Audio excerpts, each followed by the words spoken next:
রামপুরাতে একটা মাহফিলে গত 2 বছর আগে আমি দাওয়াত নিয়েছিলাম। সেখানে আমি যখন আসছি, মাহফিল এলাকা থেকে এক ভদ্রলোক সরকারি চাকরি করেন, তিনি আমাকে SMS করলেন, ভাই আমার সাথে ব্যক্তিগত পরিচয় আছে, বলেন যে ভাই আপনি এখানে আসছেন শুনলাম, এখানকার প্রত্যেকটা গলিতে গলিতে তারা মাইক লাগাইছে, আমাদের জীবন পুরো অতিষ্ঠ।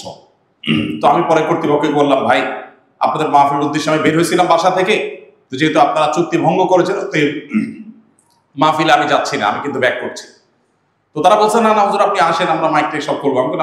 আমি যাচ্ছি না, যেহেতু আপনারা চুক্তি লঙ্ঘন করছেন, আমি ব্যাক করছি।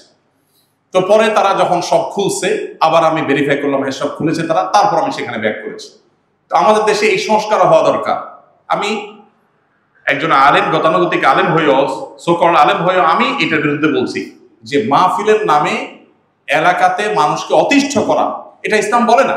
তবে হ্যাঁ, গ্রামে গঞ্জের কোনো জায়গায় ওয়াজ মাহফিলে আপনারা জানেন যে এলাকাতে ওয়াজ মাহফিল যখন হয়, ওই গ্রামের মেয়েরা তাদের শ্বশুরবাড়ি থেকে বাপের বাড়িতে চলে আসেন, তারা শুধুমাত্র মাহফিলকে কেন্দ্র মাহফিল শোনার জন্য। পুরো গ্রামের মানুষ প্রস্তুত হয়ে যায়, পুরো এনভায়রনমেন্টটা যখন মাহফিলের জন্য প্রস্তুত হয়ে যায়, তখনও অন্য ধর্মাবলম্বীরা আছেন, আমাদের হিন্দু ভাইরা আছেন, অন্য ধর্মের ভাইরা আছেন, সে তো আমার ওয়াজ শুনতে বাধ্য না।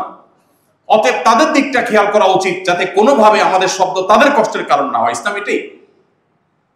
কোরআনে কারীমের তেলাওয়াতের আওয়াজ, এটাও যদি কোনো কক্ষে থাকা কোনো মানুষের কষ্টের কারণ হয়, তার ডিস্টার্বের কারণ হয়, ইসলাম পরিষ্কারভাবে সেটাকেও নিষেধ করে।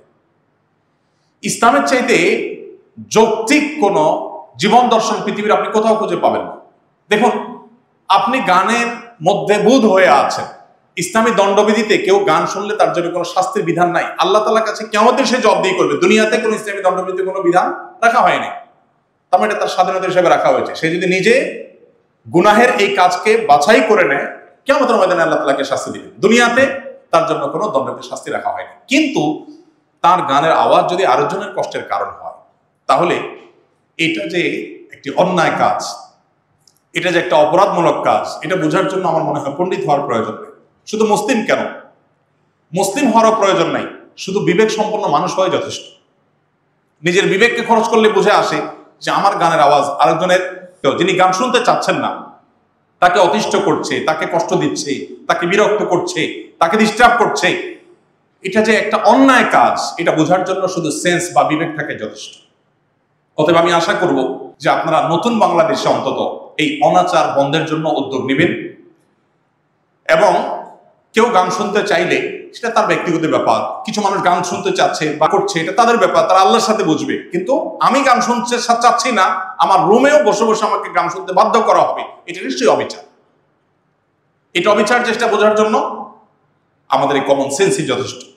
অতএব এই জিনিসটা বন্ধ হওয়া দরকার। আমি অবাক হই যখন আমাদের তরুণ, শিক্ষিত তরুণরা কোনো বিবাহের অনুষ্ঠানকে কেন্দ্র করে এরকম গানের আওয়াজে পুরো এলাকাকে অতিষ্ঠ করে। আমার জীবনে বহুবার এমন হয়েছে যে আমি বের হয়ে মহল্লাতে এরকম গানের অনুষ্ঠানে গিয়ে সেটা থামিয়েছি। বহুবার হয়েছে, যেখানে তারা গানের আয়োজন করে সেখানে গেলে একজন মানুষ হয়তো নামাজি কালাম, আল্লাহর ভয়ও আছে, তিনিও এই বাদ্যযন্ত্রের ব্যবহারে বিকট আওয়াজে আশেপাশে মানুষকে অতিষ্ঠ করে ফেলছেন তার বিয়ে উপলক্ষে। দেখা গেল তাকে গিয়ে যখন ধরলাম, ভাই আপনার বিয়ে উপলক্ষে এলাকার মানুষকে এরকম আপনি অতিষ্ঠ করছেন, আপনার মনে অনেক খুশি, আপনি গান গাচ্ছেন, লাফাচ্ছেন, আরো কিছু করেন, আল্লাহর সাথে আপনি বুঝে বেড়ান, কিন্তু আপনি আমাকে তো বাধ্য করতে পারেন না, আমার এখন ঘুমাতে ইচ্ছা করছে, আমার এখন ঘুমানোর প্রয়োজন, আমি এখন ইবাদত বন্দেগী করবো। কেউ হয়তো মানসিকভাবে যন্ত্রণায় আছেন, কষ্টে আছেন, আপনি তাকেও আপনার ফুর্তিটা তার উপরে চাপাই দিচ্ছেন, এই অধিকার আপনাকে কিন্তু কেউ দেয়নি। তখন বেশিরভাগ লোক বলে, ভাই আসলে আমি নিজে এটা চাই না। তো কে চায়? আমি মনে করতাম যে শয়তান চায়, সেটা বলবে। পরে দেখি না, এটা চায় হলো ভাতিজা, ভাগনা, ছোট ভাইয়েরা, তারা একটু ফুর্তি করতে চায়। তো আমরা সামাজিকতার নাম দিয়ে চিন্তা করি যে বিয়ে তো জীবনে একবারই করব, ফাঁসা না গিয়ে থাকলে তো আর দ্বিতীয়বার সুযোগ হবে না। সো ভাতিজা ভাগিনার চাহিদাগুলো আমরা পূরণ করি। এবং করতে গিয়ে ঢাকা শহরে এরকম বিয়ে কয়টা হয় আমার জানা নাই যে বিয়েতে এলাকাবাসীকে অতিষ্ঠ করা হয় না গানের আওয়াজে। অনেক বড় বড় হাজী সাহেব আছে, যে হাজী সাহেবের ছেলের বিয়েতেও একই কাহিনী হচ্ছে।